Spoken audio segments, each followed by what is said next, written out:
Welcome, my friend. I hope you are well. This is Short Stories. Officially, the word stories has an additional S on it. The stories featured on this podcast are of the horror and related genres, with stories by authors like Edgar Allan Poe, H.P. Lovecraft, and others. This podcast is produced by AdventuresInAudio.net. And I'm Robert Crandall. I'm a creep. I'm a weirdo. What am I doing here? I don't belong here, as Radiohead would say. Isn't that a great song? One of my favorites. I sing it at karaoke from time to time. But so much for that. This is not a karaoke podcast. That would be a disaster. But anyway, this is really a special episode, a first of its kind. I can talk, yeah. Well, I had asked for listeners to send in their nightmares because I've been telling you about some of mine. The one is called the Shadowy Third. That episode is about a nightmare of mine. And it's really creepy. In fact, that episode has more downloads than any of them, and about twice as many as the closest other episodes. So you might want to check that one out if you like nightmares. And if you've had a nightmare, which we all have, send it in. Send it to robearcc@gmail.com. Just like it sounds, ROBEARCC, like Cat Charlie, @gmail.com. And so one of our listeners did that. And this is a creepy nightmare. I'm glad I didn't have it. It is a frightening nightmare that creates dread and trepidation. And I've given this nightmare a title. And it was sent in by Britney, by the way. Thank you, Britney, for this pretty scary nightmare. The title I've given it is Mirror, Mirror on the Wall, You're the Scariest of Them All. Sent in by Britney.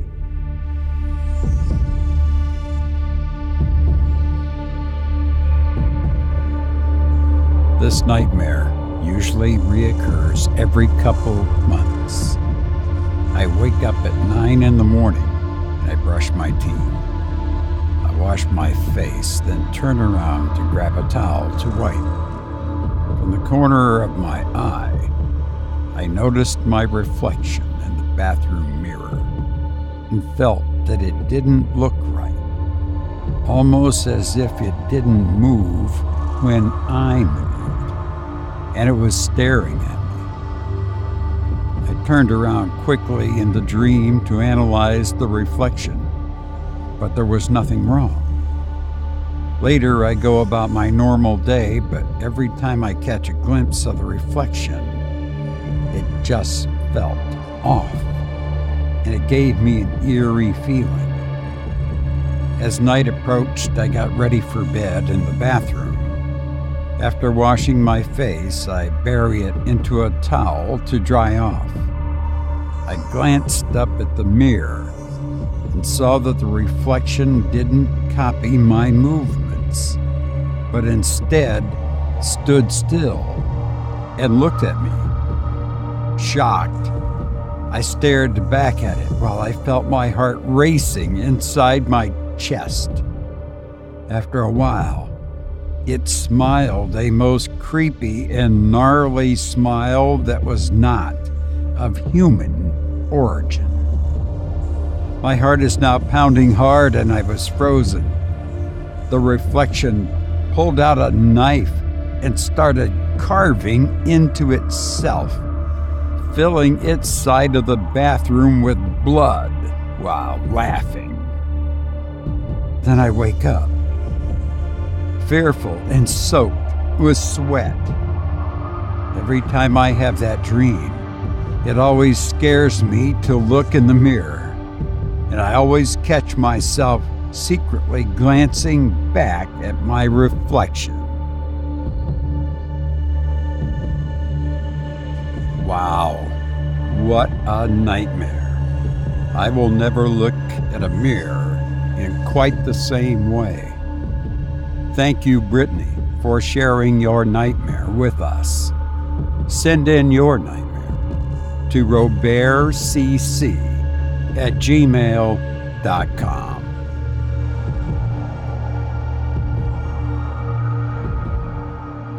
And now for our feature story, a story of death, 3 sisters, and shadows on the wall.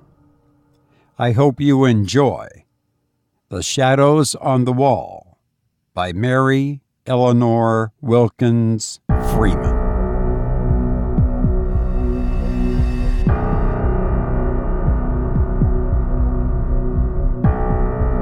Henry had words with Edward in the study the night before Edward died, said Carolyn Glenn. She spoke not with acrimony, but with grave sincerity. Rebecca Ann Glenn gasped by the way of assent. She sat in a wide flounce of black silk in the corner of the sofa and rolled terrified eyes from her sister Caroline to her sister Mrs. Stephen Brigham, who had been Emma Glenn, the one beauty of the family. The latter was beautiful still, with a large, splendid, full-blown beauty.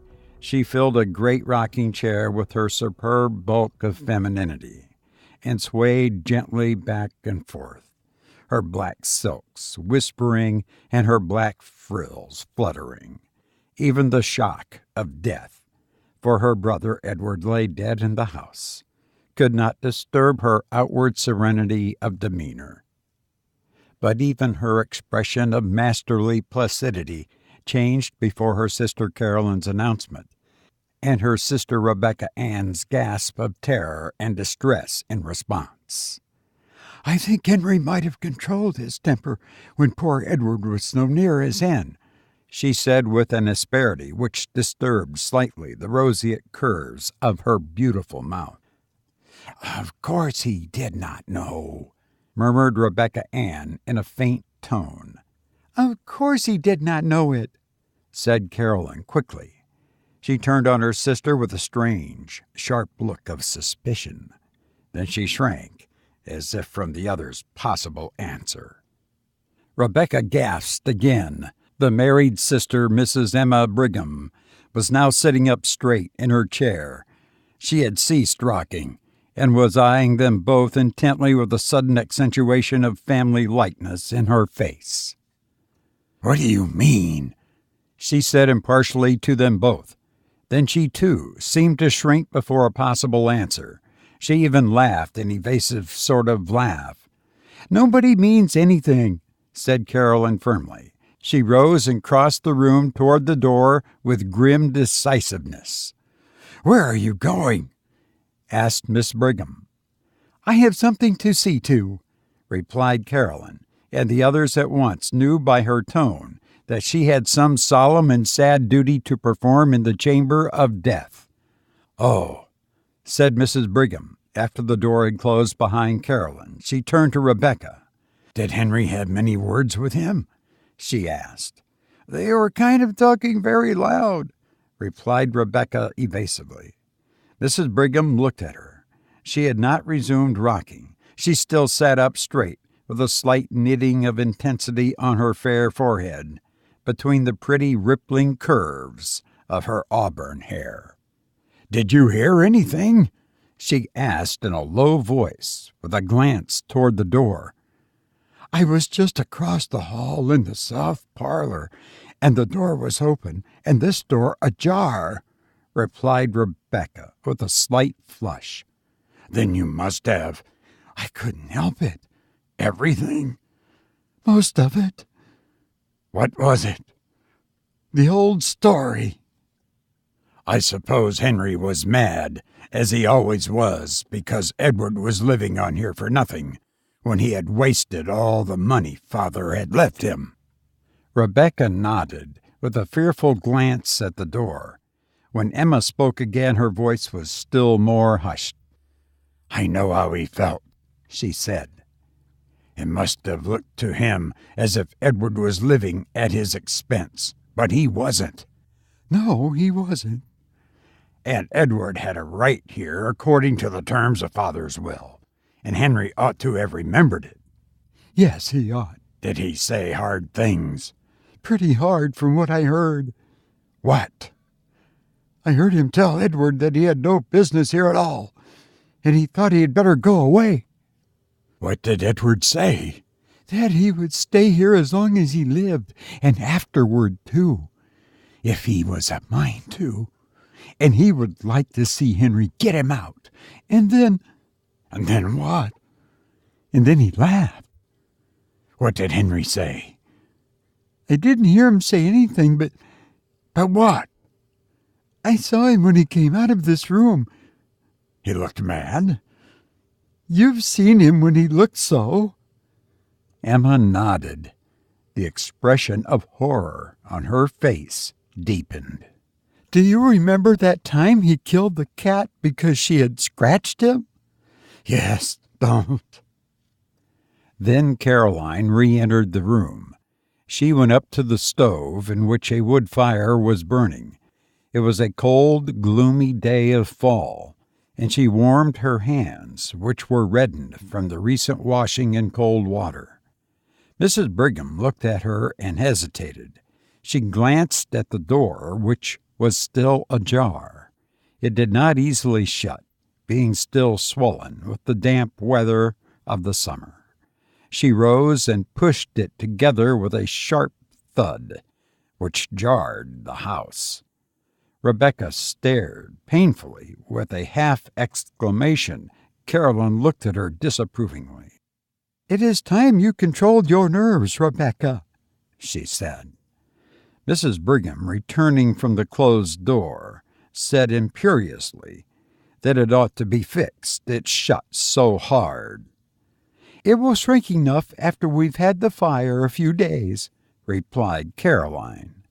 "I think Henry ought to be ashamed of himself for talking as he did to Edward," said Mrs. Brigham abruptly, but in an almost inaudible voice. "Hush," said Caroline, with a glance of actual fear at the closed door. "Nobody can hear with that door shut. I say again, I think Henry ought to be ashamed of himself. I shouldn't think he'd ever get over it, having words with poor Edward the very night before he died. Edward was enough sight better disposition than Henry, with all his faults. I never heard him speak a cross word, unless he spoke cross to Henry that last night. I don't know, but he did from what Rebecca overheard." "Not so much cross as sort of soft and sweet and aggravating," sniffed Rebecca. "What do you think really ailed Edward?" asked Emma in hardly more than a whisper. She did not look at her sister. "I know you said he had terrible pains in his stomach and had spasms, but what do you think made him have them?" "Henry called it gastric trouble. You know, Edward has always had dyspepsia." Mrs. Brigham hesitated a moment. "Was there any talk of an examination?" said she. Then Caroline turned on her fiercely. "No!" said she in a terrible voice. "No!" The three sisters' souls seemed to meet on one common ground of terrified understanding through their eyes. The old-fashioned latch of the door was heard to rattle, and a push from without made the door shake ineffectually. "It's Henry," Rebecca sighed rather than whispered. Mrs. Brigham settled herself after a noiseless rush across the floor into her rocking-chair again, and was swaying back and forth with her head comfortably leaning back, when the door at last yielded and Henry Glenn entered. He cast a covertly sharp and comprehensive glance at Mrs. Brigham with her elaborate calm, at Rebecca quietly huddled in the corner of the sofa with her handkerchief to her face, and only one small uncovered reddened ear as attentive as a dog's, and at Caroline, sitting with a strained composure in her armchair by the stove. She met his eyes quite firmly, with a look of inscrutable fear, and defiance of the fear and of him. Henry Glenn looked more like this sister than the others. Both had the same hard delicacy of form and aquilinity of feature. They confronted each other with the pitiless immovability of two statues in whose marble lineaments emotions were fixed for all eternity. Then Henry Glenn smiled, and the smile transformed his face. He looked suddenly years younger, and an almost boyish recklessness appeared in his face. He flung himself into a chair with a gesture which was bewildering from its incongruity with his general appearance. He leaned his head back, flung one leg over the other, and looked laughingly at Mrs. Brigham. "I declare, Emma, you grow younger every year," he said. She flushed a little, and her placid mouth widened at the corners. She was susceptible to praise. "Our thoughts today ought to belong to the one of us who will never grow older," said Caroline in a hard voice. "But we have to speak to the living, Caroline, and I have not seen Emma for a long time, and the living are as dear as the dead." "Not to me," said Caroline. She rose and went abruptly out of the room again. Rebecca also rose and hurried after her, sobbing loudly. Henry looked slowly after them. "Caroline is completely unstrung," said he. Mrs. Brigham rocked. A confidence in him inspired by his manner was stealing over her. Out of that confidence she spoke quite easily and naturally. "His death was very sudden," said she. Henry's eyelids quivered slightly, but his gaze was unswerving. "Yes," said he, "it was very sudden. He was sick only a few hours." "What did you call it?" "Gastric." "You did not think of an examination?" "There was no need. I'm perfectly certain as to the cause of his death." Suddenly Mrs. Brigham felt a creep, as if some live horror over her very soul. Her flesh prickled with cold before an inflection of his voice. She rose, tottering on weak knees. "Where are you going?" asked Henry in a strange, breathless voice. Mrs. Brigham said something incoherent about some sewing which she had to do, some black for the funeral, and was out of the room. She went up to the front chamber which she occupied. Caroline was there. She went close to her and took her hands, and the two sisters looked at each other. "Don't speak. Don't. I won't have it," said Caroline finally in an awful whisper. "I won't," replied Emma. That afternoon the three sisters were in the study. Mrs. Brigham was hemming some black material. At last she laid her work on her lap. "It's no use. I cannot see to sew another stitch until we have a light," she said. Caroline, who was writing some letters at the table, turned to Rebecca in her usual place on the sofa. "Rebecca, you had better get a lamp," she said. Rebecca started up. Even in the dusk, her face showed her agitation. "It doesn't seem to me that we need a lamp quite yet," she said, in a piteous, pleading voice like a child's. "Yes, we do," returned Mrs. Brigham peremptorily. I can't see to sew another stitch." Rebecca rose and left the room. Presently she entered with a lamp. She set it on the table, an old-fashioned card table which was placed against the opposite wall from the window. The opposite wall was taken up with 3 doors. The one small space was occupied by the table. "What have you put that lamp over there for?" asked Mrs. Brigham, with more of an impatience than her voice usually revealed. "Why didn't you set it in the hall and have done with it? Neither Caroline nor I can see if it's on that table." "I thought perhaps you would move," replied Rebecca. "If I do move, we can't both sit at the table. Caroline has her paper all spread around. Why don't you set the lamp on the study table in the middle of the room? Then we can both see." Rebecca hesitated. Her face was very pale. She looked with an appeal that was fairly agonizing at her sister Caroline. "Why don't you put the lamp on this table as she says?" asked Caroline almost fiercely. "Why do you act so, Rebecca?" Rebecca took the lamp and set it on the table in the middle of the room without another word.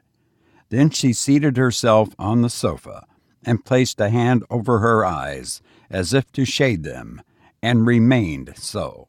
"Does the light hurt your eyes? And is that the reason why you didn't want the lamp?" asked Mrs. Brigham kindly. "I always like to sit in the dark," replied Rebecca chokingly. Then she snatched her handkerchief hastily from her pocket and began to weep. Caroline continued to write, Mrs. Brigham to sew.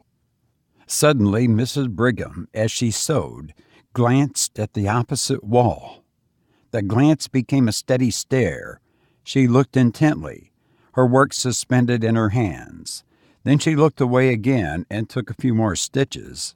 Then she looked again, and again turned to her task. At last she laid her work in her lap and stared concentratedly. She looked from the wall round the room, taking notes of the various objects. Then she turned to her sisters. "What is that?" she said. "What?" asked Caroline harshly. "That strange shadow on the wall," replied Mrs. Brigham. Rebecca sat with her face hidden. Caroline dipped her pen in the inkstand. "Why don't you turn around and look?" asked Mrs. Brigham in a wandering and somewhat aggrieved way. "I'm in a hurry to finish this letter," replied Caroline shortly. Mrs. Brigham rose, her work slipping to the floor, and began walking round the room, moving various articles of furniture, with her eyes on the shadow. Then suddenly she shrieked out, "Look at this awful shadow! What is it? Caroline, look, look! Rebecca, look! What is it?"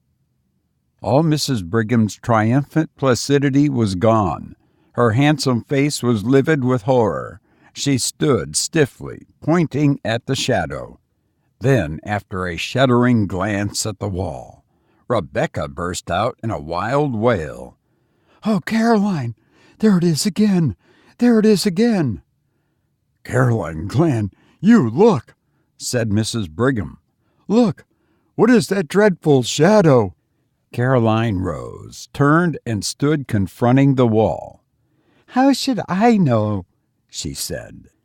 "It's been there every night since he died," cried Rebecca. "Every night?" "Yes." "He died Thursday, and this is Saturday. That makes 3 nights," said Caroline rigidly. She stood as if holding her calm with a vice of concentrated will. It looks like, stammered Mrs. Brigham in a tone of intense horror.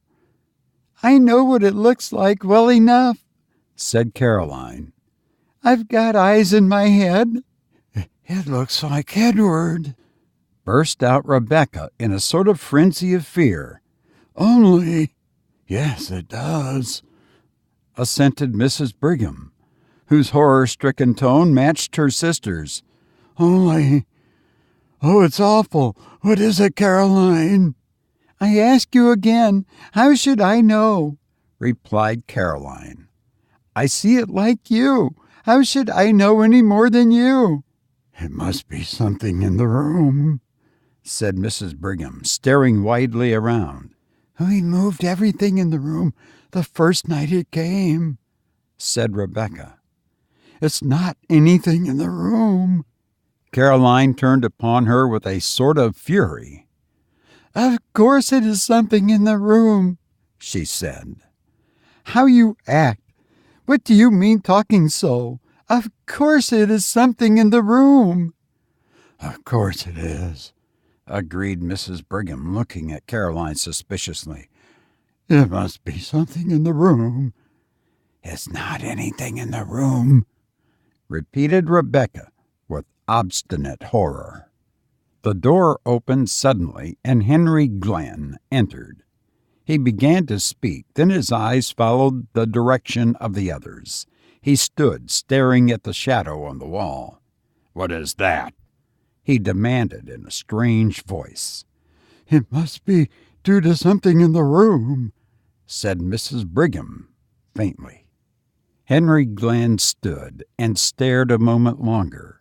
His face showed a gamut of emotions: horror, conviction, then furious incredulity. Suddenly he began hastening hither and thither about the room. He moved the furniture with fierce jerks, turning ever to see the effect upon the shadow on the wall. Not a line of its terrible outlines wavered. It must be something in the room, he declared in a voice which seemed to snap like a lash. His face changed.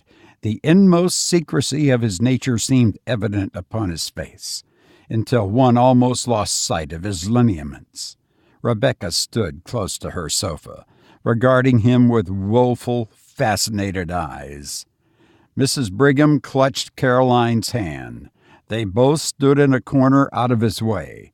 For a few moments he raged about the room like a caged wild animal. He moved every piece of furniture. When the moving of a piece did not affect the shadow, he flung it to the floor. Then he suddenly desisted. He laughed. What an absurdity, he said easily. Such a to-do about a shadow. That's so, assented Mrs. Brigham in a scared voice, which she tried to make natural. As she spoke, she lifted a chair near her. I think you have broken the chair that Edward was fond of, said Caroline. Terror and wrath were struggling for expression on her face. Her mouth was set, her eyes shrinking. Henry lifted the chair with a show of anxiety. Just as good as ever, he said pleasantly. He laughed again, looking at his sisters. Did I scare you? He said. I should think you might be used to me by this time. You know my way of wanting to leap to the bottom of a mystery, and that shadow does look queer-like, and I thought if there was a way of accounting for it, I would like to without any delay. You don't seem to have succeeded, remarked Caroline dryly, with a slight glance at the wall. Henry's eyes followed hers, and he quivered perceptibly. Oh, there is no accounting for shadows, he said, and he laughed again. A man is a fool to try and account for shadows. Then the supper bell rang, and they all left the room, but Henry kept his back to the wall, as did indeed the others. Henry led the way with an alert motion like a boy. Rebecca brought up the rear. She could scarcely walk. Her knees trembled so. I can't sit in that room again this evening, she whispered to Caroline after supper. Very well, we will sit in the south room, replied Caroline. I think we will sit in the south parlor, she said aloud. It isn't as damp as the study, and I have a cold. So they all sat in the south room with their sewing. Henry read the newspaper, his chair drawn close to the lamp on the table. About 9 o'clock, he rose abruptly and crossed the hall to the study. The three sisters looked at one another. Mrs. Brigham rose, folding her rustling skirt compactly round her, and began tiptoeing toward the door. "What are you going to do?" inquired Rebecca agitatedly. "I'm going to see what he is about," replied Mrs. Brigham cautiously. As she spoke, she pointed to the study door across the hall. It was ajar. Henry had striven to pull it together behind him, but it had somehow swollen beyond the limit with curious speed. It was still ajar, and a streak of light showed from top to bottom. Mrs. Brigham folded her skirts so tightly that her bulk, with its swelling curves, was revealed in a black silk sheath, and she went with a slow toddle across the hall to the study door. She stood there, her eye at the crack. In the south room, Rebecca stopped sewing and sat watching with dilated eyes. Caroline sewed steadily. What Mrs. Brigham, standing at the crack in the study door, saw was this. Henry Glenn, evidently reasoning that the source of the strange shadow must be between the table on which the lamp stood and the wall, was making systematic passes and thrusts with an old sword which had belonged to his father all over and through the intervening space. Not an inch was left unpierced. He seemed to have divided the space into mathematical sections. He brandished the sword with a sort of cold fury and calculation. The blade gave out flashes of light. The shadow remained unmoved. Mrs. Brigham, watching, felt herself cold with horror. Finally, Henry ceased and stood with the sword in hand and raised as if to strike, surveying the shadow on the wall threateningly. Mrs. Brigham toddled back across the hall and shut the south door behind her before she related what she had seen. "He looked like a demon," she said again. "Have you got any of that old wine in the house, Caroline? I don't feel as if I could stand much more." "Yes, there's plenty," said Caroline. "You can have some when you go to bed."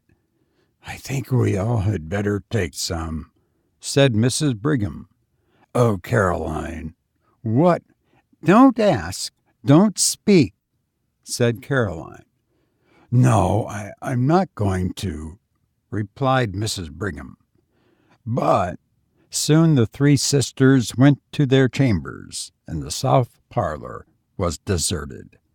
Caroline called to Henry in the study to put out the light before he came upstairs. They had been gone for about an hour when he came into the room bringing the lamp which had stood in the study. He set it on the table and waited a few minutes, pacing up and down. His face was terrible. His fair complexion showed livid, and his blue eyes seemed dark blanks of awful reflections. Then he took up the lamp and returned to the library. He set the lamp on the center table, and the shadow sprang out on the wall. Again he studied the furniture and moved it about, but deliberately, with none of his former frenzy. Nothing affected the shadow. Then he returned to the south room with the lamp and again waited. Again he returned to the study and placed the lamp on the table, and the shadow sprang out upon the wall. It was midnight before he went upstairs. Mrs. Brigham and the other sisters, who could not sleep, heard him. The next day was the funeral. That evening the family sat in the south room. Some relatives were with them. Nobody entered the study until Henry carried a lamp in there after the others had retired for the night. He saw again the shadow on the wall, leap to an awful life before the light. The next morning at breakfast, Henry Glenn announced that he had to go into the city for 3 days. The sisters looked at him with surprise. He very seldom left home, and just now his practice had been neglected on account of Edward's death. "How can you leave your patients now?" asked Mrs. Brigham wonderingly.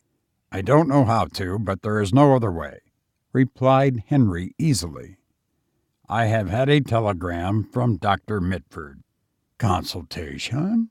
inquired Mrs. Brigham. "I have business," replied Henry.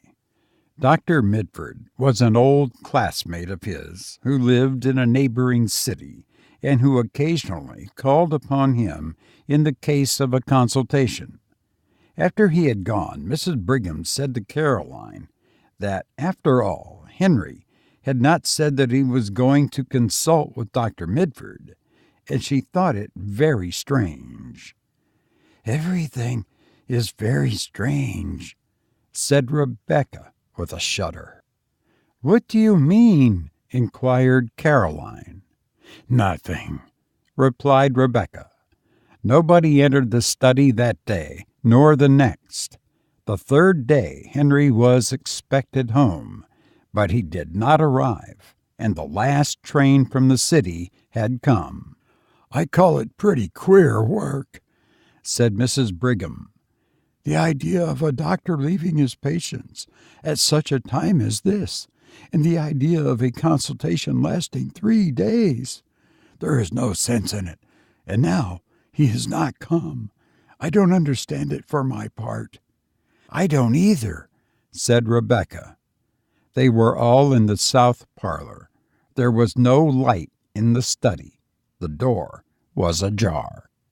Presently Mrs. Brigham rose. She could not have told why. Something seemed to impel her, some will outside her own. She went out of the room, again wrapping her rustling skirts around that she might pass noiselessly, and began pushing at the swollen door of the study. "She has not got any lamp," said Rebecca in a shaking voice. Caroline, who was writing letters, rose again, took the only remaining lamp in the room, and followed her sister. Rebecca had risen, but she stood trembling, not venturing to follow. The doorbell rang, but the others did not hear it. It was on the south door on the other side of the house from the study. Rebecca, after hesitating until the bell rang the second time, went to the door. She remembered that the servant was out. Caroline and her sister Emma entered the study. Caroline set the lamp on the table. They looked at the wall, and there were 2 shadows. The sisters stood clutching each other, staring at the awful things on the wall. Then Rebecca came in, staggering, with a telegram in her hand. "Here is a telegram," she gasps. "Henry is dead."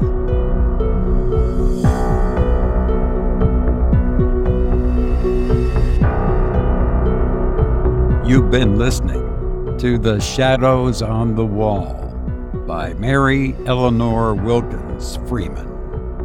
We also heard A Listener Nightmare. I want to leave you with this thought by Jean-Baptiste Henry Lacordaire. Neither genius, fame, nor love show the greatness of the soul. Only kindness can do that. I hope kindness follows you wherever you go. Please take care, my friend. Thank you.